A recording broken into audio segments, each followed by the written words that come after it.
Graça e paz, Deus abençoe a todos. Estamos de volta falando sobre o livro de Apocalipse. E vamos aqui à, à dedicatória, né? O capítulo primeiro dos versículos 4 em diante.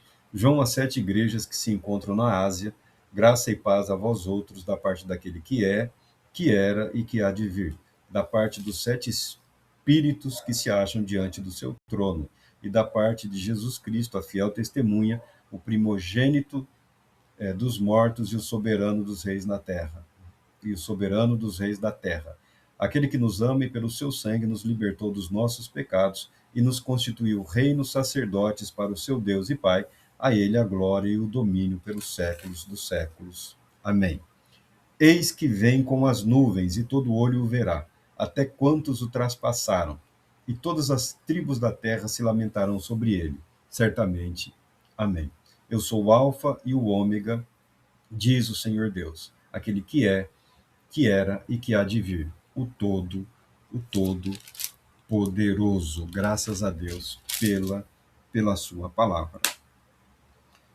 Quando nos dedicamos à literatura profética, em especial ao livro de Apocalipse, nós acabamos descobrindo que esse é um dos livros que sofreu a maior resistência na história da formação do chamado cânon. Cânon diz respeito a essa lista de livros que integram a literatura sagrada da Igreja Cristã. A Igreja Cristã recepcionou os escritos sagrados do judaísmo, e incorporou a essa lista os escritos dos apóstolos, os escritos dos santos apóstolos de Cristo Jesus. Aí quando você vai estudar Apocalipse, você descobre que ele sofreu uma intensa rejeição. Alguns alegam que o livro apresenta um Jesus que não é compatível com o Evangelho. Olha, dizer que o Jesus que se revela no livro de Apocalipse não é compatível no Evangelho é sinal de desconhecimento do Evangelho e sua mensagem, e também do livro de Apocalipse e sua mensagem. A mensagem se complementa, a mensagem se completa, e Apocalipse tem o objetivo de garantir que Jesus cumpriu tudo aquilo que ele prometeu, que Jesus é absolutamente tudo aquilo que ele diz ser, inclusive o príncipe da paz, que você vê aqui na apresentação. Pessoalmente, observando a história da igreja, você vai estudar história, você vai sofrer um pouco com o problema de data, né?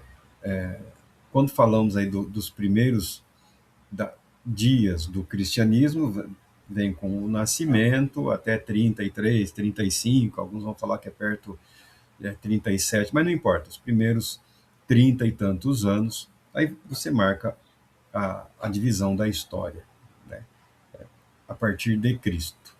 Mas quando você vai estudar a história da igreja, os historiadores fazem uma divisão.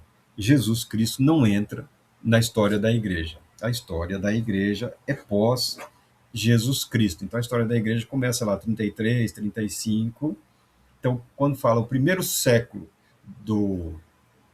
da história da igreja cristã, vai até 130, alguma coisa. Então, você vai sofrer dependendo de como é utilizada a datação. Então, não se preocupe, não se preocupe, tá? Quando se fala da aceitação, a dificuldade do reconhecimento diz respeito, eu não tenho nenhuma dúvida, ao nível de comprometimento das igrejas cristãs com o Evangelho de Cristo Jesus. Ou seja, a partir do momento em que as igrejas foram se afastando da mensagem do Evangelho, foram se afastando do propósito declarado por Jesus, o Cristo, e se colocaram debaixo do juízo, se apresentavam como condenáveis, se apresentavam como igrejas que podiam ser julgadas e condenadas a qualquer momento pelo seu Senhor, é claro que a mensagem profética foi rejeitada, teve dificuldade para aceitação. Quando falamos de igreja, falamos da formação da liderança. Lideranças estão se formando, e lideranças essas que em nada correspondem à primeira geração de apóstolos e dos discípulos dos apóstolos, tá? Que normalmente no período apostólico havia uma comunidade de apóstolos que deram a primeira formação das igrejas, depois eles continuaram a sua missão, eles não ficaram lá sentados administrando bens e recursos, nenhum dos apóstolos se tornou dono de igreja, nenhum apóstolo passou a igreja para os filhos, ou para os netos, ou para o genro, tá bom? Nenhum apóstolo de Cristo Jesus se tornou dono de absolutamente nada neste mundo, nesta vida. Nenhum deles, nenhum deles, eles serviram a Deus e serviram à igreja de Jesus Cristo. Então, eles não ficaram preocupados aí em eternizarem os seus nomes, ou deixarem as suas marcas. As marcas que eles queriam deixar na igreja era a marca de Cristo, a marca da presença do Espírito de Deus, do Espírito de vida e ressurreição atuando nas igrejas. Quando se fala que a igreja se faz condenável, não significa que é a totalidade da igreja. Muitos permaneceram fiéis, muitos permanecem fiéis. Mas a formação das instituições e das lideranças hierárquicas, que se colocaram debaixo da condenação óbvia da mensagem profética aqui, resistiu grandemente. Quando a igreja se misturou com o Estado, então, a dificuldade foi maior ainda. Mas mesmo uma igreja contaminada pelo pecado, uma igreja contaminada por falsas doutrinas e falsos ensinos, não teve força para se opor à vontade de Deus, à revelação da palavra de Deus. O livro de Apocalipse, o livro da revelação, ele é parte integrante da mensagem evangélica, da mensagem cristã, da mensagem revelada por Deus através dos seus profetas e dos seus apóstolos. Todo o material de Apocalipse está contido na literatura do Antigo e também nos Evangelhos. Então não tenha nenhuma dúvida, nenhum receio quanto à integridade desse registro. Outra coisa é no que diz respeito à autoria. A autoria é obviamente apostólica e eu pessoalmente não tenho dúvida quanto a ter sido João. Se não foi, eu estou dando crédito a alguém que deveria estar à altura daquele apóstolo, porque a própria estrutura interna do livro o identifica como não só alguém que recebeu essa revelação, esse conhecimento, alguém que ao receber estava apto a reconhecer a pessoa. Na revelação a ele dada e narrada, descrita nesse livro, o Cristo não é uma novidade para ele. Ele está apto a reconhecer e a testemunhar e a testificar. De fato, é Jesus o Cristo, o meu Senhor. O meu Senhor. Tá? Então, não temos nenhuma dúvida. Questões de data aí, não precisa se preocupar. Alguns autores querem colocar lá 90 em alguma coisa, porque eles querem criar uma linha dos escritos apostólicos compatível com o conhecimento da história secular. Foi o período da perseguição por um dos imperadores romanos, então esse livro se encaixa, isso na cabeça do cara que está tentando impor uma limitação. Datação do livro, de 50 para frente.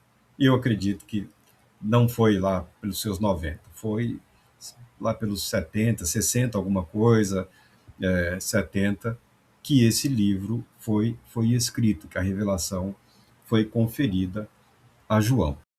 Mas por que o historiador age dessa maneira? Bom, ele não é só historiador, um teólogo voltado para datação histórica. Tem um ramo dos estudos da teologia atual que é o trabalho de indivíduos que tentam explicar o conteúdo escriturístico de acordo com normas e técnicas que eles falam de conhecimento científico ou histórico, tá? Balela, eles não creem em milagres, eles são antissobrenaturalistas. A encarnação, por exemplo, não, eles não querem. Eles querem entender e explicar a história, o fenômeno religioso. Eles são muito ativos. Alguns eu tenho a impressão que são frustrados com a fé que declaram, porque não se curvam ao Evangelho de Cristo Jesus, não se curvam ao Deus que se fez homem. E isso é importante agora nós falarmos. Tá? Não tenho nada contra o trabalho do teólogo, do filósofo lá, do especialista, daquele que quer usar a filosofia, a sociologia ou qualquer outra área do conhecimento humano para a compreensão do Evangelho. Mas isso revela uma verdade. Há uma insatisfação, há uma insatisfação no mundo como um todo, na pessoa que se volta para o fenômeno religioso, para o fenômeno da fé, seja ele um cristão ou não, há uma insatisfação com o Jesus apresentado pelas igrejas, tá bom? Eu costumo falar brincando, mas não é brincando, é sério. Você pega os evangelhos, tudo aquilo que a Bíblia apresenta, e você olha para a igreja, não está batendo. Esse Cristo dos cafajestes aí, esse Cristo para bandido, esse Cristo para terrorista, não bate com o Redentor e o Salvador da humanidade. Esse Cristo aí do vale tudo não bate com o Evangelho. Então há uma insatisfação com esse suposto Cristo que muitas igrejas estão aí oferecendo, barganhando como se fosse uma mercadoria, uma apresentação comercial. Não bate com os evangelhos. Então o questionamento do teólogo, do filósofo, ele não é ruim. Porque também na igreja há um grande número de pessoas que ouve, presta atenção, glória a Deus, aleluia, amém, aplaude, canta, dança.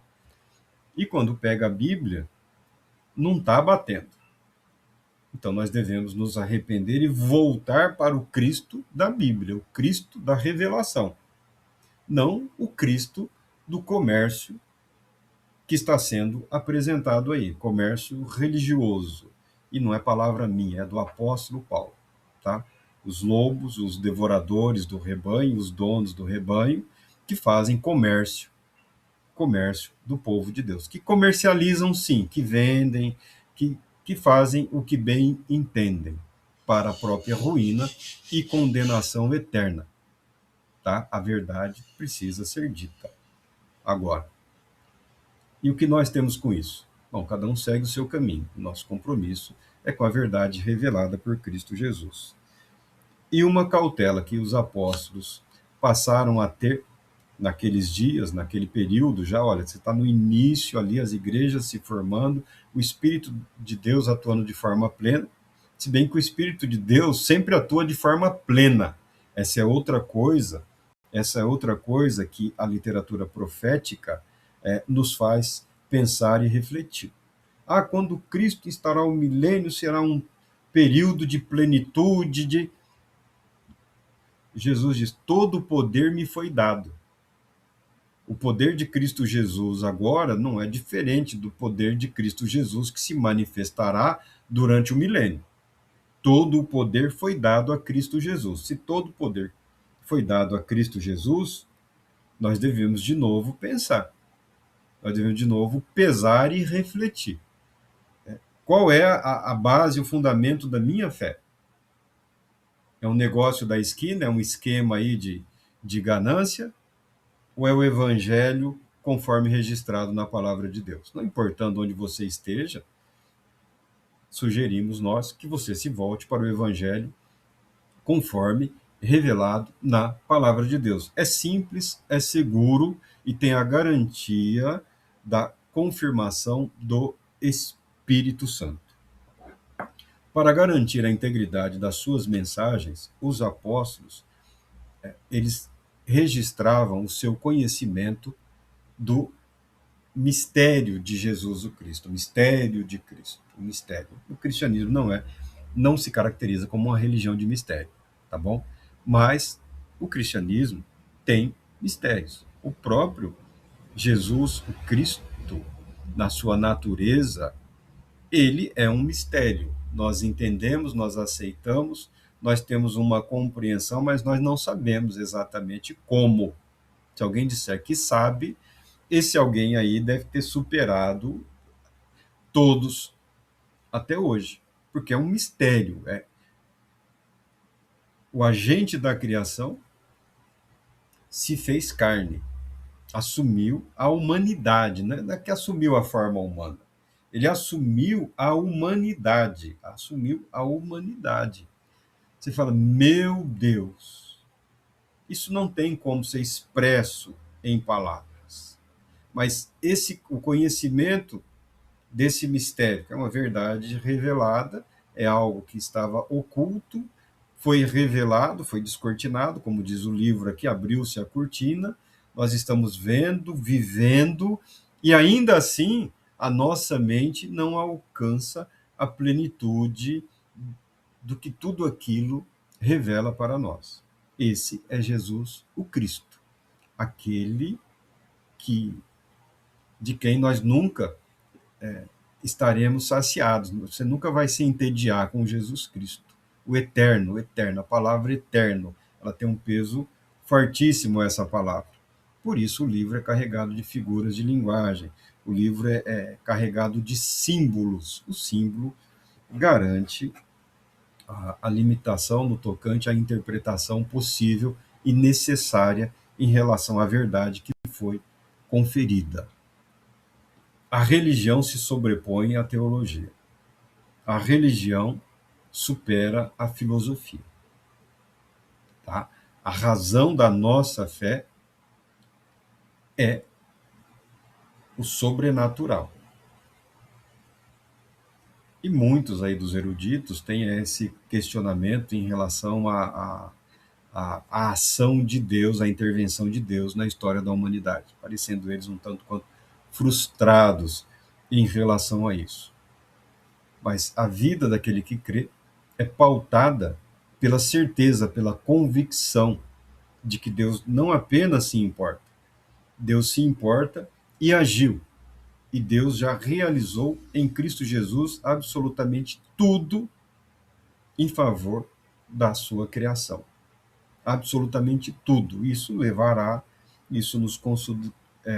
nos conduzirá a um momento final, a um momento de consumação. O que isso significa?